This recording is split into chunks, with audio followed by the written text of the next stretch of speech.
Welcome. लो अब एक चीज़ और सुन लो, ये अहम। ये एक ऐसी चीज़ है कि जिसको व्यक्ति अ,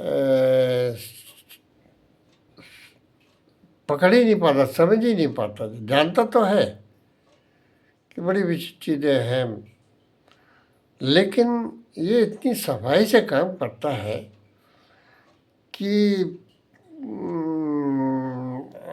व्यक्ति को पता ही नहीं चल पाता और ये अपना काम कर जाता है, डुबा देता है। और सबसे खतरनाक और मेरा ख्याल है कि ये आखिरी पर्दा है जो फटता है तभी समझ में आता है, क्योंकि ये जब तक रहता है तब तक पर्दा ही पर्दा रहता है। तो बहुत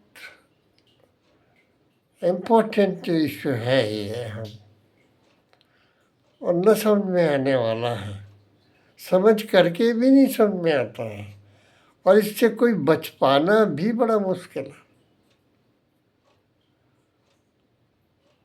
वाकया है,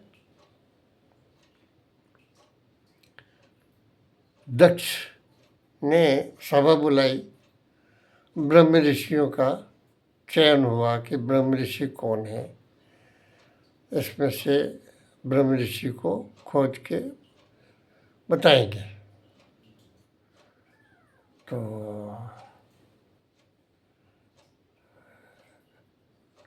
इसके लिए विश्वामित्र जी को हुआ कि आप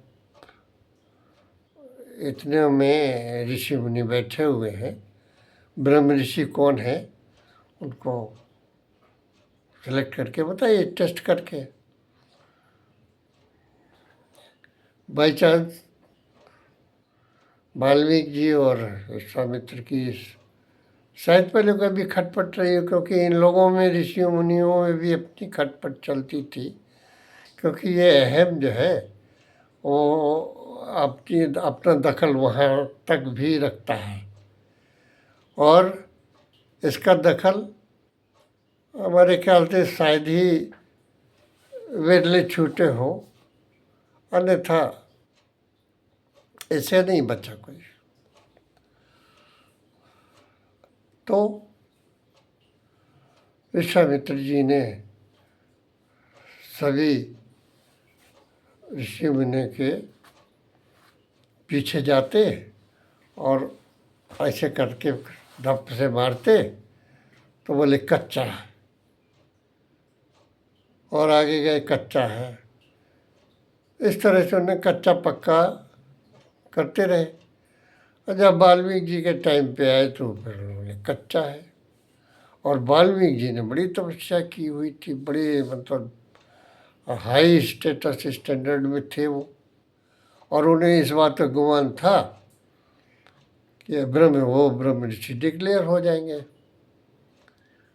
लेकिन विश्वामित्र जी ने उनको तो कच्चा डिक्लेयर कर दिया। अब तो ये अंतःकरण से फायर, चुपचाप को ऐसा कुछ तो कर नहीं सकते थे, लेकिन अंदर तो ज्वाला जल सुलग गई थी कस के। फिर इन्होंने शीघ्र ही उनके कई नुकसान किए और उनकी कुछ गाय मार डाली। विश्वामित्र जी को कोई फर्क नहीं पड़ा। फिर उन्होंने, इनके 100 पुत्र थे, 100 पुत्र मार डाले, तभी विश्वामित्र जी को कोई फर्क नहीं पड़ा। अब वाल्मीकि जी को ताव आया, बोले अब इनका गला काटेंगे। रात्रि का समय, विश्वामित्र जी भोजन का पता था कि किस समय भोजन करते हैं,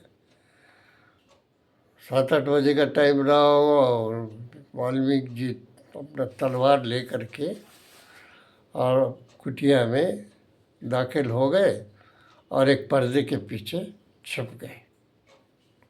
भले खाना खा रहा है, जैसे खाना खा के उठेगा उसका गला काट देंगे।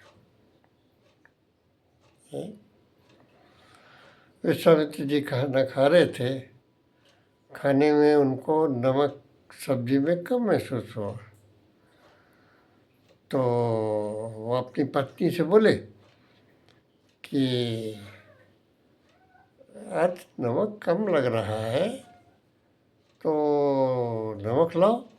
बोले नमक ख़त्म हो गया है, बहुत थोड़ा सा था वही डाल दिया है, खा लीजिए, कल जाएगा। अरे बोले, बगल में वाल्मीकि जी की कुटिया है, उसमें नमक है, नमक होगा, थोड़ा सा मंग लाती तो स्वाद आ जाता है, इसमें तो बिना नमक के बिल्कुल मज़ा नहीं आ रहा। बोले कैसे हैं आप? उन्होंने आपके 100 पुत्र आज मार डाले हैं और आप कह रहे हो नमक लेके आओ। बोले हाँ नहीं, नमक लेके आओ। वो सब वाल्मीकि जी बहुत अच्छे आदमी है, बहुत बढ़िया ऋषि मुनि में, उनमें थोड़ी सी कमी है, बस खाली वो दूर हो जाए तो वो तो ब्रह्म ऋषि है। तुम तो ले आओ नमक, वो दे देंगे वो। खैर इससे पहले उठते उठाते तो उनकी पत्नी बोली कि क्या कमी रह गई है? बोले वो जरा सी थोड़ी सी कमी है कि उनमें थोड़ा अहम है, वो नहीं जा रहा, उनसे बड़ी मुश्किल है। वो अगर निकल जाता तो ब्रह्म ऋषि तो ऑलरेडी है। ये वाल्मीकि जी उस पर्दे के पीछे से सुन रहे थे। वाल्मीकि जी बाहर निकले, तलवार एक तरफ फेंकी और वो विश्वामित्र जी के चरणों में झुक गए। विश्वामित्र जी ने कहा, ब्रह्म ऋषि उठो।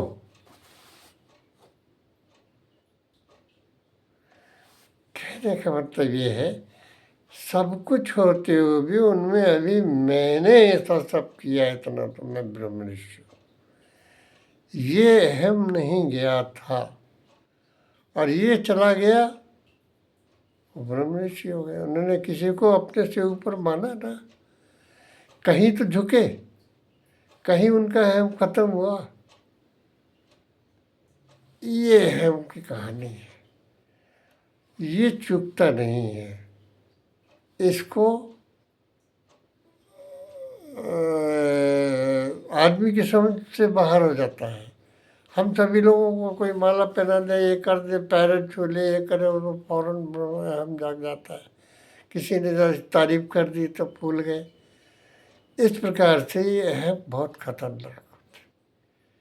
Be careful about this. बल्कि कुछ ऐसा कर लो कि आप उस अहम के लायक बचे ही न। जैसे भाई कोई ऐसा गंदा काम कर दीजिए तो लोग बोलेंगे बकवास आदमी बहुत है, इस सम्मान के लायक ही नहीं। आप अहम से बचे रहेंगे। आपने क्या किया? बोले हम तो कुछ कर ही नहीं सके, हम तो कुछ। सो इस अहम से बचने के लिए भी 100% केयरफुल होना है। इतने पर भी ये खेल खेल जाएगा, इसलिए एंटी साइड पकड़ो। अगर आपको पूरब साइड से डरे तो पश्चिम साइड को चलो, शायद उससे छुटकारा मिल जाए। क्यों? आप सम्मानी हैं ही नहीं, सम्मान देगा कौन? आपके पास घोड़ा है नहीं तो आप बैठेंगे, चढ़ेंगे कैसे, तो मलकेंगे कैसे? सो कुछ इसके लिए एंटी रिएक्शन शायद काम करे। थोड़ा विचार करना। Thank you, see you in the next.